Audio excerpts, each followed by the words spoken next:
Hello everyone, I am the Monster Game Dev, and welcome back for a part 2 on all the basics of Unity.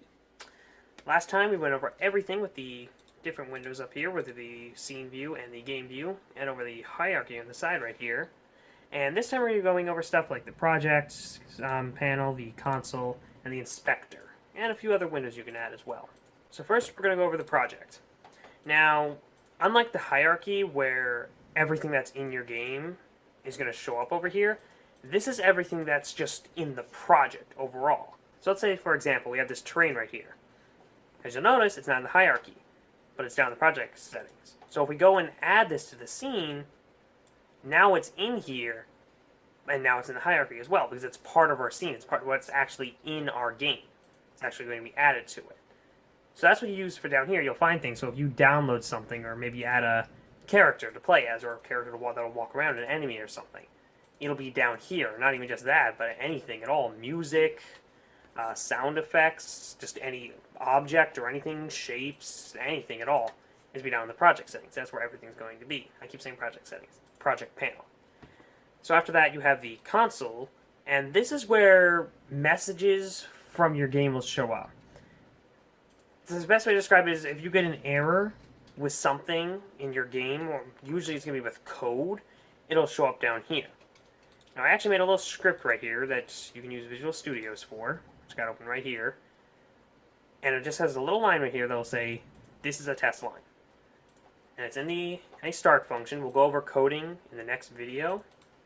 But for now, I have it set up so when I hit play, it'll show up down in the console. I made a little mistake here. Make sure that you attach your script to something when using it. Otherwise, it won't run unless you set up for editor settings. So now when I hit play, you'll see it displayed down here.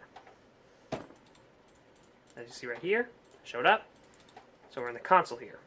This is a test line. So that's what the console is for. It'll show you things, whether it be messages, or maybe you're testing if a button works or not. So if you want to test something like a quit function, which you can't see in the Unity engine, you can only see after the game has been finished, or you built it or exported it, in other words, then you might want to test it. So you might use the debug.log to say quit, so that you know it's working. So that's ways you'll be able to use it, and it's also useful when you have an error. So if I clear this, come over here real quick and say I get rid of something that should be there, and save it. So if we come over back to Unity, and now I hit play the game, it won't let me. And you'll see right here it has an error, and it's telling us. So we can just double click that, and it will show us where it is.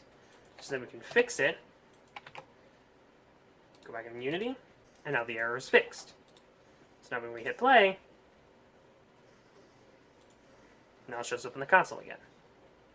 So that's what the console's for, showing you messages, whether they're errors, just a little message from yourself, and there's actually an in-between. It's a little, if you'll notice this little triangle one right here.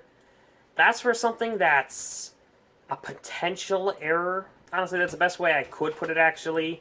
It's something that could be a potential error, or something that you might not want to happen. It's just warning you about it. But they're not necessarily a bad thing, but I would pay attention to what they're saying. Alright, so you have the three tabs right here. I guess the best way to put it is you have messages, this one right here. Then you have the warnings, that something could be a potential error, but it might not be. It just warns you. Then after that you have the errors, stuff that you have to fix, otherwise your game isn't going to work properly. So, after that, that's the project and console. Right here, we have the inspector. Now, we went over this pretty well last time, but I didn't actually describe the inspector at all. I just described things within it. And this is where all the things that are part of your objects are going to be. So if we have the capsule selected right here, everything that's part of the capsule, all the components, which are these things all attached to it, are going to show up in the inspector, and then you use the inspector to change things about it. Like, let's say I want to change the size of this to the y-axis to 2. Well, now we've changed it to 2, and that's what we use the inspector for. Otherwise, we wouldn't be able to. There are a couple tools up here we could use, but it's easier to use the actual inspector. So that's kind of a general thing in the inspector. There's 2 extra settings that most things will have. It'll always have a transform on it, if you've seen the inspector. And I'll have 2 things right here. Tags and layers. Now, tags allow you to tag something that you might be using for, if you want a certain action to happen, if you're using a collider, And if something collides with that object, you want it to say something, like maybe say hello there. But you don't want anything to just be able to collide with it and say that. You want the player to be able to collide with it and then say hello there. Well, then you would tag with something, like you actually have a tag right here that says player. Then within your code, you would put that if the object that's tagged player collides with this, then say hello. Otherwise, it won't happen. So that's what the tags are for. And then layers are a bit different. That's usually used for things with the camera and rendering things. So maybe you don't want the camera to see something that's there. There's some other things to go over, but I won't go over it right now because take a little longer. So we'll go over that another time. A lot of stuff we're going over right now. Again, as I described in the last video, basics. Just the simple stuff that you're going to be likely using right now. So after the inspector, let's go over the tools we have right here. Then after that, we'll go over the other windows because there are a few you're probably going to be using. So let's go in order here. Let's start with the moving tool, or the hand tool as it describes it. This will let you just move around your scene. So maybe if you want to get close, move over to an object, and then you use left click to actually click and move around, and then you can scroll in to zoom. Now you don't actually necessarily have to select the tool. You could just use your mouse scrolling wheel and just hold it, and it'll let you move around. Even if you're on another tool, like let's say we go to this one, and just hold the mouse button down, it'll let you go over to the tool automatically, which makes things a lot easier. And then you can use the right click to rotate yourself to be able to see something, and then you can scroll to zoom in or out. So after the hand tool, we have the move tool. This will allow you, so if you select an object like this, you can move it around your scene or such on a XYZ axis. So this way, let's say you want this to sit right on your terrain. Well, now you can use this to sit it down properly. So that way, it's sitting right on top of the terrain. Now you do have the option to do this in the inspector, but it's a lot easier just to use the move tool because that way you can get in a more exact spot. And using the inspector, you don't need to just fiddle around with a bunch of numbers and you're like, okay, that's not quite right. All right, that's not quite right. That's not quite right. And just keep going over it. Or you can have this and just slowly move it over and okay, that's what I wanted. So after that, we have the rotation tool. This will allow you to rotate it. Same thing with the inspector. You could do it in there. And this is actually a tool where you might want to use the inspector instead, because if you want to get an exact number. But typically, it is better you could just use the tool. Not necessarily better, but it's a little easier. But if you're trying to do something like get an exact, like let's say you want to turn this completely 90 degrees, using the tool, it's going to be a lot harder to get that exact number. So it's easier to come over here and just, there, 90. But if you're trying to get a different angle or something, like let's say you want something different, like, I don't know, a weird rotation like that, then it's probably better to use a tool. But either one is fine. It's just, inspector is better. Using the inspector rotation is actually for more getting an accurate rotation, and this is for if you just need a general rotation for it. Next up, we have the scale tool. This will, again, the inspector has the same thing. It has a scale. You could just make it bigger if you want. However, the scale tool lets you make it bigger as well. Just, well, not as exact. Same thing with the rotation. Not going to be quite as exact. However, if you're not worried about that, like let's say you just want this, usually a cube probably, just want to stretch it out, make it kind of bigger. That way you have a solid surface to walk on. Then that'd be useful for that. Plus it depends on how you like to use it. After that, you have the rectangular tool. This will just let you use things like you can only stretch out. It's more used for cubes and such. You use it to just stretch out. You don't have the y-axis or anything like that. You can't do anything like up or down, only from side to side or Z and X axis. You can use them in other objects and such, but it's usually not good to use them. As you can see right here, this thing's going all wonky and all over the place. It's probably best to leave this tool leave it to just cubes and squares and such. After that, you have the all-in-one tool. It says move, rotate, scale, or selected objects. This is just the all-in-one. You can do everything with this. You can scale it up, move it, you can rotate it if you want, do everything. It's just all-in-one. If you're doing a lot of stuff at once, I guess it'd be useful for that. Personally, I just like to switch the tools. I mean, it's one click away, not really a big deal. But it is useful, I guess, if you're quickly switching around, like, okay, move that there, now stretch it out a little, all right, rotate it a little to the side there, if you're doing a lot of stuff. And other than that, it's just, the last thing is just if you have custom tools or such, so unless you have that installed, that's not really something you're going to be using. So, that's all the tools you can use for moving things around and just adjusting your scenes. let's go over some of the different windows. So, in here you have different windows. You have the asset store window. We already have that out. And you'll find different things you'll be using in here. So you can see right here under General, you have the ones you already have out. You have the Scene View, Game View, Inspector, Hierarchy, Project, and Console. Those are the typical ones you're going to be using. But you also have some other ones, like under Rendering. You have a lighting settings. This one I would suggest you keep as part of your setup for Unity. So what you can do is you just click it, and it'll show up right here, and you can click the tab that says Lighting, and then stick where you like. I like to keep it up next to the Inspector, and you can see we have a bunch of different lighting settings. We're not going to be messing with really any of these settings. You can use this one, like you have the source, which can change the skybox and such. You can have just color or gradients, color, whatever, skybox, different things. As you can see, you can really mess with things when you do stuff like that. Right now, it's because it is baking, as you can see right here, and that's something that you might want to change. So I'll show you one other setting in here. So you have different types of light baking, and when the light bakes, what it's doing is it's setting up the light properly so that whenever you load a game, it's not doing what you just saw it's doing a second ago, or doing things like that. This way, the lighting is going to work properly and a bit more realistically. And there's different types. There's progressive CPU, Enlighten, and progressive GPU. I would suggest you use Enlighten while you make your game. I've never run into any problems doing that. If anybody were to know any problems doing that, let me know. But normally what I do is I set up to Enlighten while I make the project, because when you have it on progressive GPU or CPU, it takes a long time and it lags Unity. And not for everybody. If you have a slower computer, though, it will. So even on some fast computers, it could do it. So it's easier to have it on Enlighten. It'll bake for about a few minutes, maybe. Then after that, it won't really do it too often, unless you add something, a really high-quality object to your game. Because otherwise, you're like on progressive CPU, unless you do add a really high quality game object. Every time you move something in your scene, it's gonna bake every single time. And you could just shut off the auto light generating, but when you do that, then the lighting in your scene is gonna look quite right. And you might change stuff, and then when you turn it back on and it bakes the light, it's not gonna look right anymore. You might adjust it again, going through the whole lag thing again.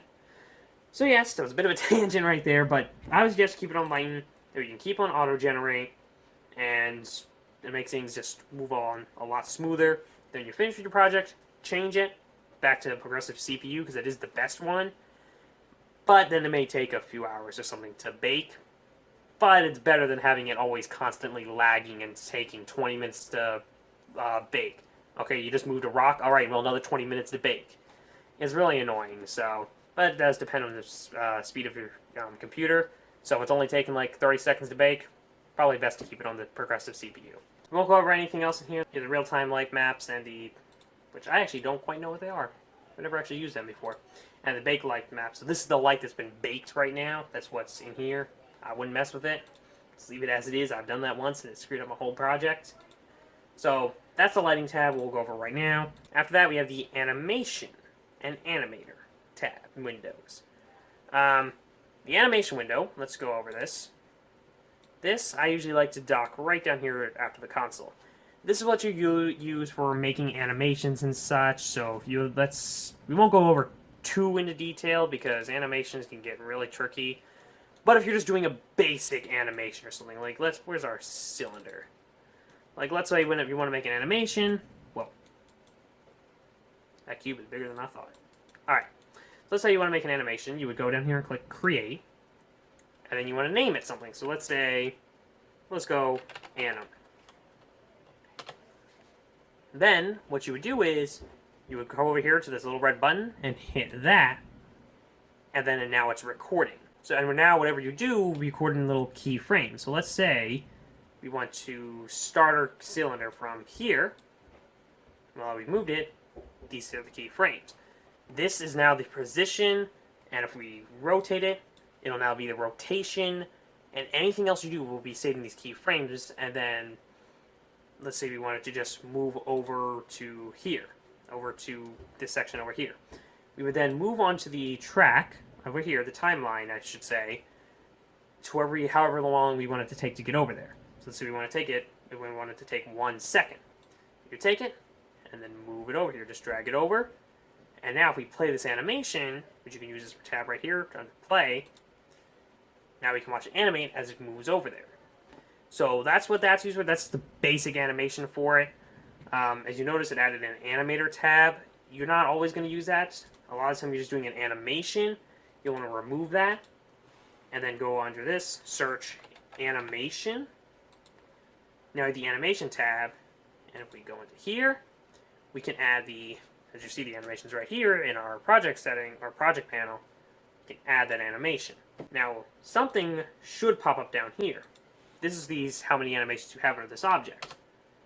This should be filled with this one right here. But to do that, if you under this, you have to change it to Legacy. Because if it's not under Legacy, then that's where an animator would come into play, but we're not going to worry too much about that right now.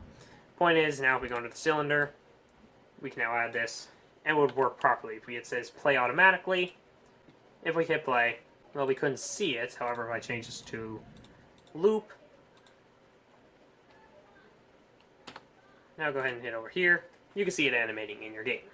Normally, though, you don't want to do that. You want to hit it, set it to, well, not necessarily change it from loop, but you don't want it to play automatically. You're probably going to want it to play within a line of code. But again, we'll get into code in the next video. So after that, you have the animator. This is what you're going to be using. I like to knock it up here, actually. This is what you'll be using for doing things where you want to... The best to use it is for maybe character movement. That's the best I can think of for using it. I've never used it for anything else myself. There are other things you could use it for, but typically it's for something. If I always use the enemy as because it's the best example.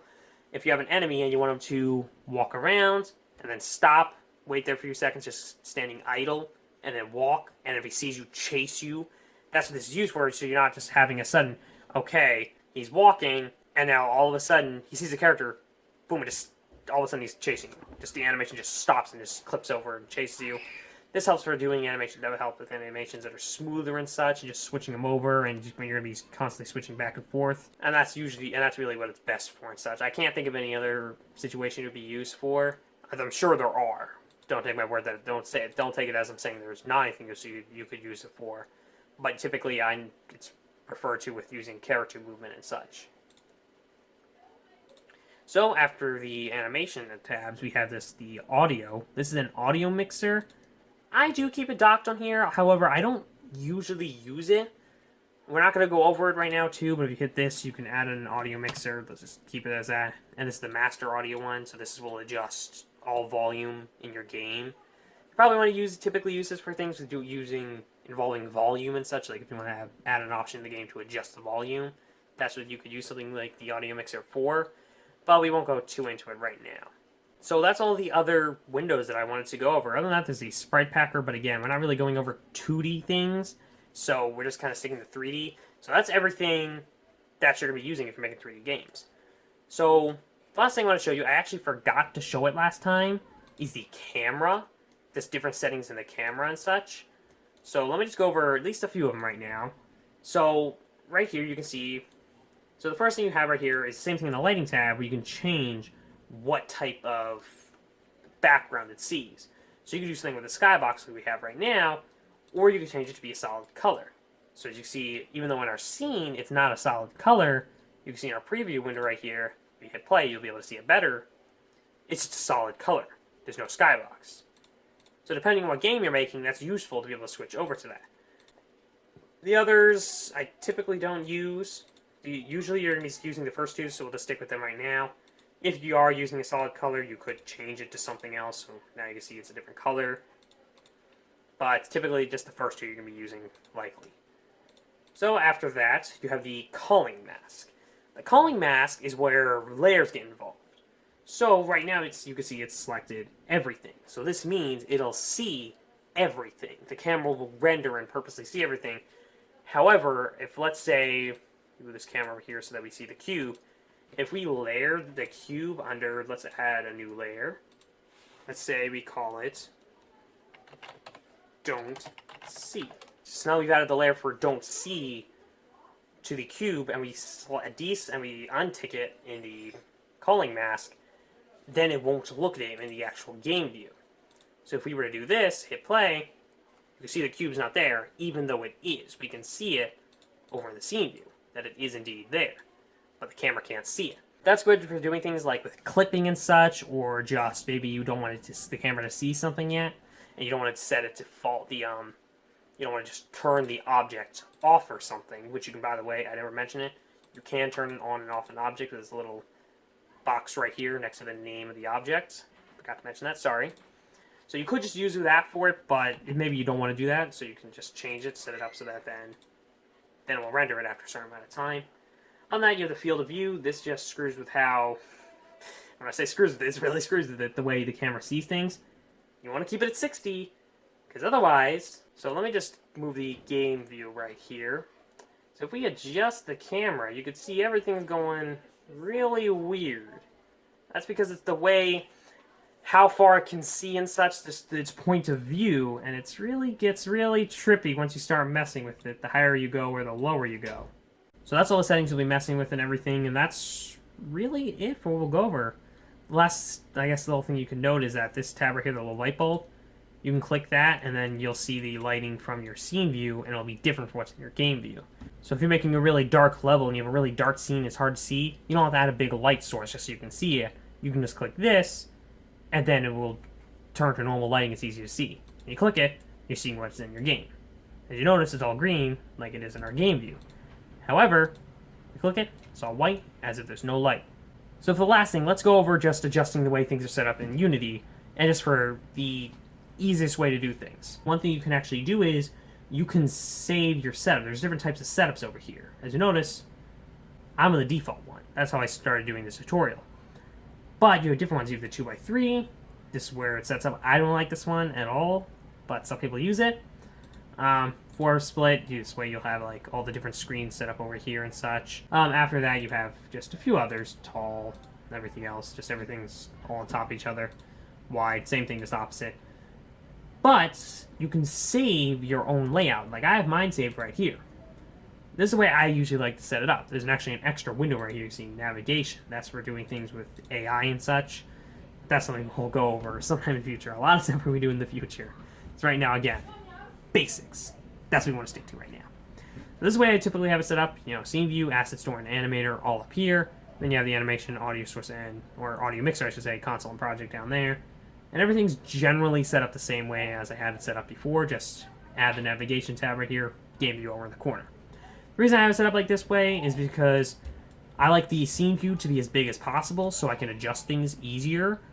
But if something I kind of want to see something in the game view, I can still see it on the corner right here. But it's not as big of a deal. When I hit play, I actually have it on maximize on play. This way, when I hit play, it'll actually fill the screen now, so I can see it a better. It'll be full screen when the player plays it, and even if it's not, this is generally how big the screen will be when the gym.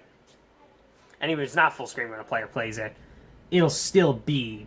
This still gives you a better idea of what you're seeing. It's easier to see it. I don't know. I don't know how best to explain it.